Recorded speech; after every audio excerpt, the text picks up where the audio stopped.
अब फर्म क्या होती है? फर्म जो किसी वस्तु का उत्पादन करने वाली एक इकाई होती है उसे कहते हैं फर्म। अब जब कई फर्में मिलकर एक उद्योग का निर्माण करती हैं तो अब प्रश्न यह उठता है कि जो फर्म हैं वो कीमतों का निर्धारण किस प्रकार से करती हैं, उत्पादन कितना उत्पादन करेंगी यह कैसे डिसाइड होगा। तो उसके लिए कुछ सिद्धांत दिए गए हैं। इन्हीं सिद्धांत को हम कहते हैं फर्म के संतुलन के सिद्धांत। फर्म के संतुलन के सिद्धांत में जो अर्थशास्त्री हैं उनका विभिन्न प्रकार का दृष्टिकोण रहा है।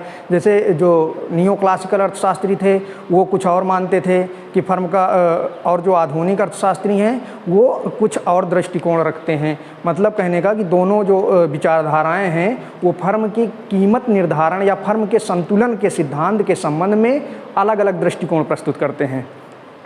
तो मुख्य रूप से जो फर्म के सिद्धांत हैं उन्हें हम दो भागों में बांट कर अध्ययन कर सकते हैं। पहला है नियो क्लासिकल अर्थशास्त्री। नियो क्लासिकल अर्थशास्त्री क्या थे? जो क्लासिकल अर्थशास्त्रियों के समर्थक थे उन्हीं को नियो क्लासिकल अर्थशास्त्री कहा जाता है। जैसे मार्शल, पीगू, रॉबिन्सन, ये सब क्या हैं? ये सब नियो क्लासिकल अर्थशास्त्री हैं। और जो आधुनिक अर्थशास्त्र, जो नियो क्लासिकल अर्थशास्त्रियों की आलोचना की, वो माने जाते हैं आधुनिक अर्थशास्त्री। तो मुख्य रूप से जो ये चार्ट बना है इसके माध्यम से हम ये समझेंगे कि जो फर्म के संतुलन के सिद्धांत हैं उन्हें कितने भागों में बांट सकते हैं। तो मुख्य रूप से हम दो भागों में बांट सकते हैं। पहला नियो क्लासिकल अप्रोच, दूसरा मॉडर्न अप्रोच। नियो क्लासिकल अर्थशास्त्री में जो प्रमुख सिद्धांत है वो है फर्म का लाभ अधिकतमीकरण सिद्धांत। फर्म का लाभ अधिकतमीकरण सिद्धांत। और जो मॉडर्न अप्रोच है उसको हम दो भागों में बांटते हैं। पहला बामल का बिक्री अधिकतमीकरण मॉडल, बामल का बिक्री अधिकतमीकरण मॉडल। दूसरा अप्रोच है प्रबंधकीय सिद्धांत, मैनेजेरियल थ्योरीज। मैनेजेरियल थ्योरीज में मुख्य रूप से जो अर्थशास्त्री हैं वो विलियमसन हैं जो ये उपयोगिता का सिद्धांत देते हैं। दूसरे अर्थशास्त्री हैं मैरिस, जिसे मैरिस का ग्रोथ मॉडल के नाम से जाना जाता है। तीसरा है हॉल एंड हिच, जो एवरेज प्राइसिंग मॉडल के नाम से जाना जाता है। तो जो हम लोगों को जो पढ़ना है, अब यहाँ पे मुख्य रूप से क्वेश्चन इस तरह से बन सकते हैं कि जैसे फर्म के लाभ अधिकतमीकरण का मॉडल किन अर्थशास्त्रियों ने दिया?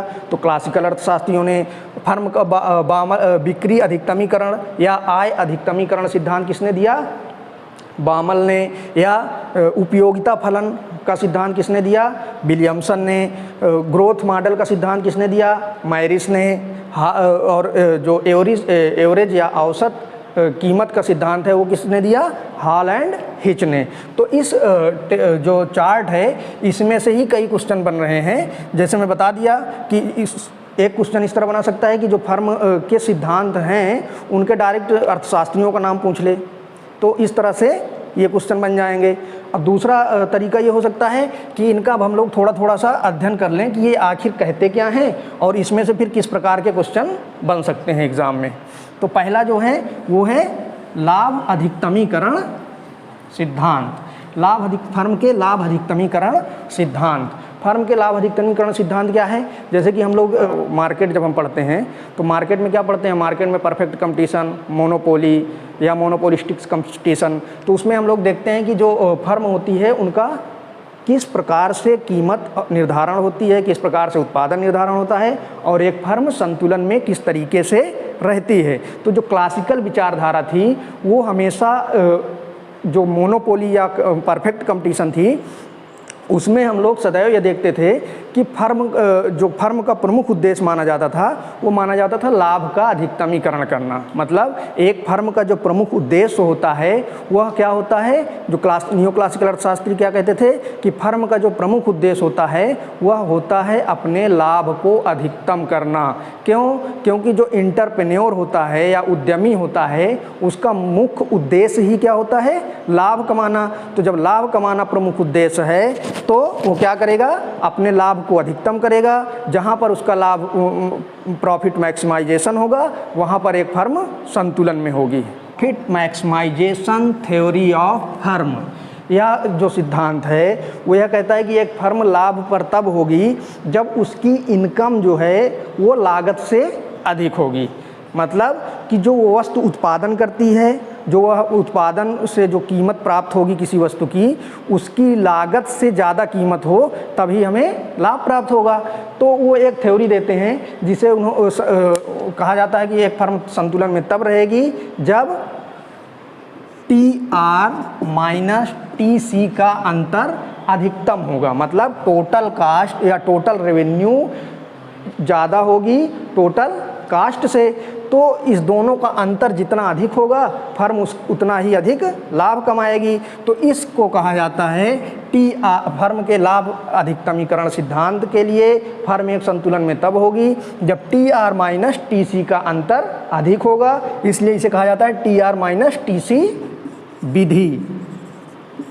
दूसरी विधि इन्होंने ये बताया था कि फर्म के संतुलन को प्राप्त करने के लिए हम लोग देख सकते हैं MR बराबर MC विधि।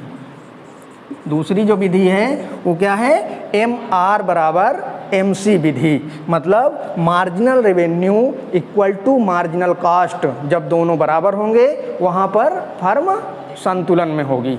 ठीक, तो इस विधि के माध्यम से अब हम अगर एक डायग्राम से समझें कि लाभ अधिकतमीकरण विधि के माध्यम से फर्म कहाँ पर लाभ प्राप्त करेगी, तो उसको जानने के लिए एक डायग्राम बना सकते हैं। डायरेक्ट भी क्वेश्चन बन सकता है कि फर्म के लाभ अधिकतमीकरण सिद्धांत के अनुसार एक फर्म का लाभ अधिकतम कब होगा। ठीक, यहाँ पे ऑप्शन दे सकता है TR माइनस TC विधि या TR माइनस TC का अंतर जहाँ पर अधिकतम होगा, या दूसरा दे सकता है MR बराबर MC विधि। इसमें 4 ऑप्शन बनाएगा तो इसी को कुछ घुमा देगा।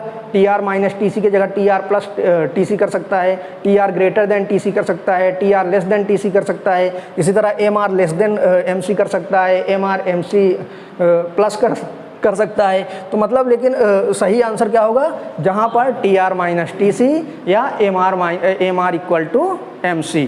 ठीक, तो अब हम लोग जो पहली विधि है उस विधि के माध्यम से एक डायग्राम बनाते हैं और यह देखते हैं कि डायग्राम के माध्यम से एक फर्म संतुलन को कहाँ पर प्राप्त करती है।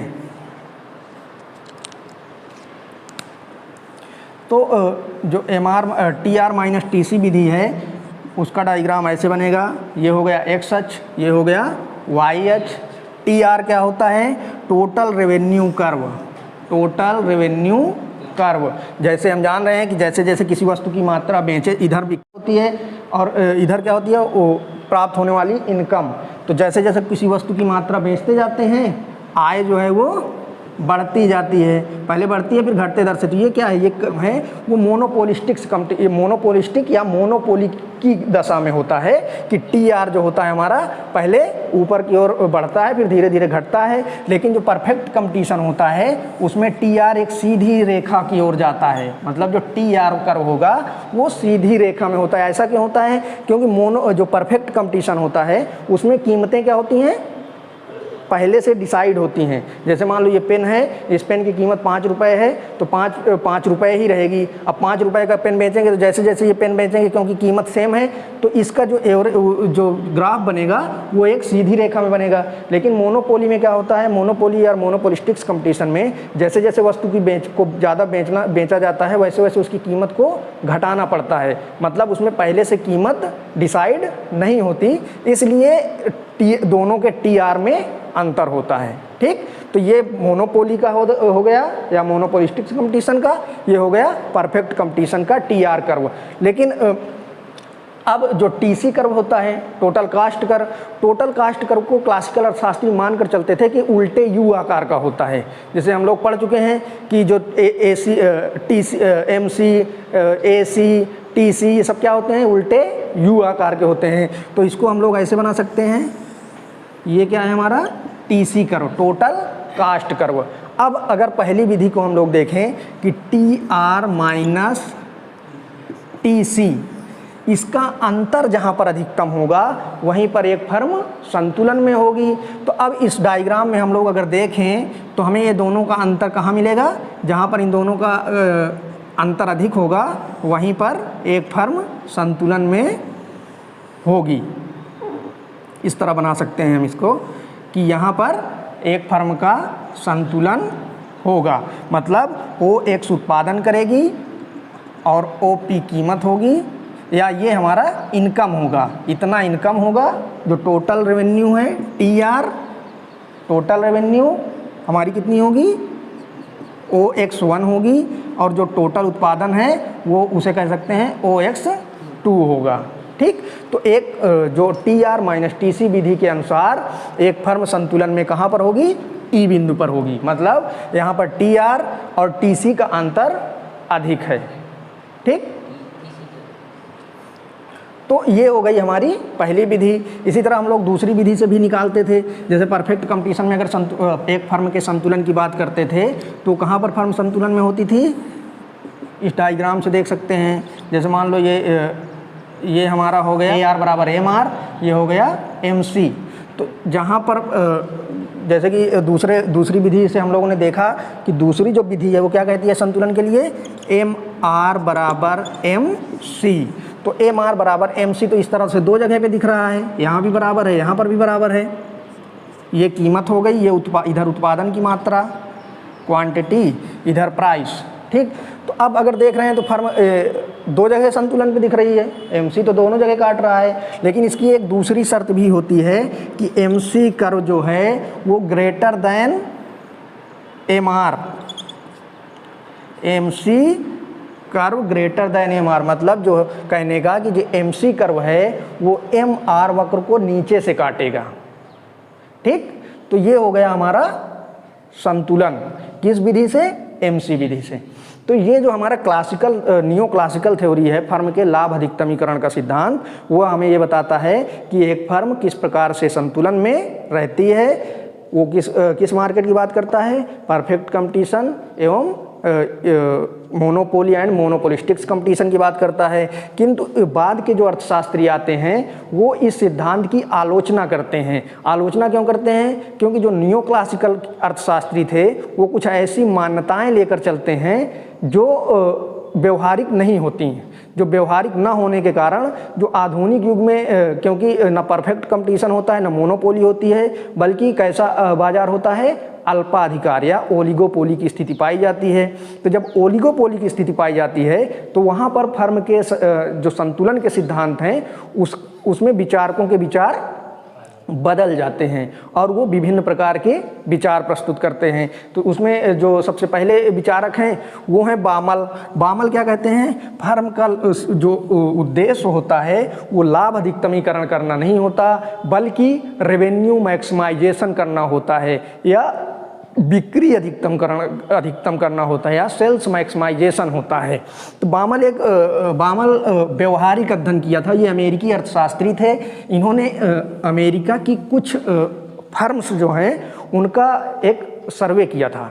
सर्वे में इन्होंने ये पाया कि जो फर्म है वो जो फर्म के जो मैनेजर हैं उनसे इन्होंने बात की। बात करने के बाद पता चला कि फर्म का मुख्य उद्देश्य जो होता है वो लाभ अधिकतम करना नहीं होता, बल्कि बिक्री को अधिकतम करना होता है। क्योंकि एक बिक्री जब अधिक होती है तो जो मैनेजर होता है उसकी आय में बढ़ोतरी होती है। क्योंकि जब वो अधिक बिक्री करेगा तो उसका मालिक उससे ज़्यादा खुश होगा और उसको ज़्यादा सैलरी देगा। तो इसलिए जो मैनेजर होता है वो बिक्री या आय को, कंपनी की आय को अधिकतम करना चाहता है। उन्होंने एक बुक लिखी थी, उसी बुक के माध्यम से या पेपर कह सकते हैं उसको, रिसर्च पेपर के माध्यम से उन्होंने यह सिद्धांत दिया था, business behaviour value and growth. इन्होंने एक किताब, जो अब यहाँ से भी क्वेश्चन बन सकता है कि जैसे कि बामल की किताब का क्या नाम है या बामल कौन सी किताब लिखी, तो उसमें business behaviour value and growth. तो बामल का जो सिद्धांत है, अब हम लोग यहाँ पर बामल का सिद्धांत पढ़ेंगे। थोड़ा सब इंट्रोड्यूस करते चलें ताकि उसमें आप लोगों को आसानी से क्वेश्चन कर सकें। बामल का बिक्री अथवा आय अधिकतमीकरण सिद्धांत।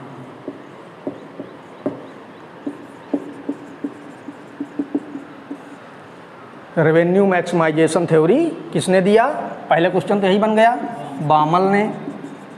दूसरा, इनकी किताब का नाम बिजनेस बिहेवियर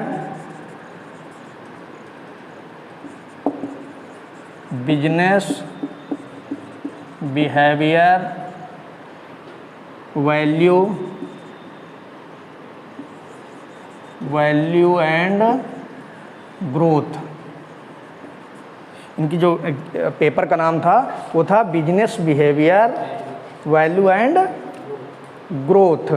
ये इनकी पुस्तक का या रिसर्च पेपर जिसमें इन्होंने अध्ययन किया था उसका नाम है। इसको भी डायरेक्ट पूछ सकता है कि business behaviour and value of growth किसकी पुस्तक है, एक क्वेश्चन ये बन जाता है। ठीक, फिर उसके बाद अब हम लोग इसमें जैसे मैं बताया कि जो बामल हैं इन्होंने अमेरिका में कुछ फर्मों का सर्वे किया। सर्वे में इन्होंने पाया कि जो फर्म्स हैं उनके जो मैनेजर होते हैं वो यह चाहते हैं कि जो फर्म अधिक से अधिक अपनी वस्तुओं को बेचे और उससे अधिक से अधिक इनकम प्राप्त करे या रेवेन्यू प्राप्त करे। उससे क्या होगा, जब अधिक से अधिक बिक्री प्राप्त होती है, अधिक से अधिक रेवेन्यू प्राप्त होता है तो मैनेजर के भी हित साधने में आसानी होती है, क्योंकि जब फर्म का एक ओवरव्यू उसका रेवेन्यू अच्छा आएगा तो जो उसका फर्म का मालिक होगा वो उसकी इनकम बढ़ाएगा।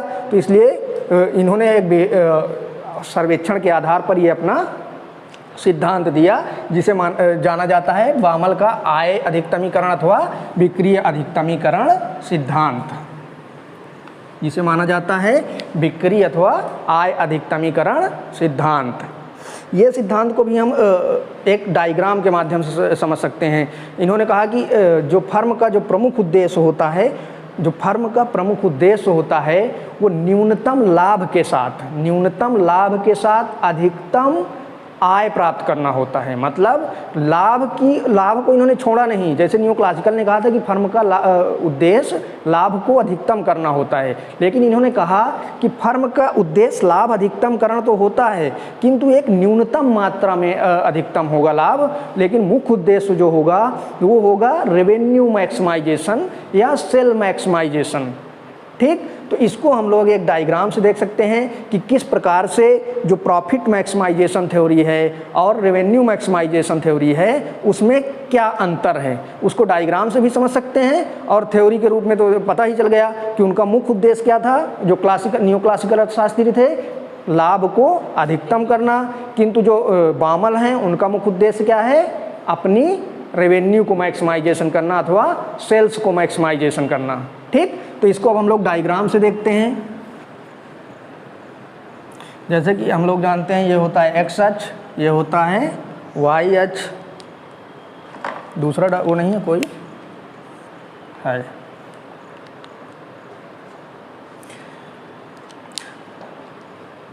जैसे कि हम लोग जानते हैं कि ये होता है एक्स अक्ष, ये होता है एक्स अक्ष, ये होता है वाई अक्ष। हम लोगों ने जैसे कि जाना कि जो टी आर वक्र होता है वो कैसा होता है, इस तरह बनता है। कुछ टी सी कर्व कैसे बनता है, इस तरह बनता है। पहले वाले डायग्राम में देखे थे कि जो फर्म है उसका प्रमुख उद्देश्य लाभ अधिकतमीकरण है, तो उसकी एक विधि थी T R minus T C विधि, जहाँ पर दोनों का अंतर था वहीं पर लाभ अधिकतम हो रहा था। लेकिन जो बामल आते हैं वो कहते हैं एक न्यूनतम लाभ के साथ फर्म का प्रमुख उद्देश्य एक न्यूनतम या मिनिमम प्रॉफिट के साथ, मिनिमम प्रॉफिट कांस्टेंट के साथ रेवेन्यू मैक्सिमाइजेशन करना है। तो अगर हम लोग ये एक बनाते हैं लाभ का अधिकतमीकरण, मिनिमम प्रॉफिट, ये डायग्राम क्या बताता है, प्रॉफिट को बताता है, टोटल प्रॉफिट TP। ये डायग्राम हमें बताता है TP, टोटल प्रॉफिट। अब इस डायग्राम से अगर हम लोग देखेंगे तो ये जो बामल हैं ये मान लेते हैं कि एक न्यूनतम प्रॉफिट तो चाहिए ही एक उत्पादक को। तो ये एक मान लो कि O से ये पाई बना दो, यहाँ पे पाई जो होता है वो प्रॉफिट का चिन्ह होता है इकोनॉमिक्स में। तो ये एक मिनिमम प्रॉफिट है, इसके अंतर्गत ही एक फर्म अपने आय को अधिकतम करना चाहेगी। ये मतलब प्रॉफिट है, मिनिमम प्रॉफिट। इससे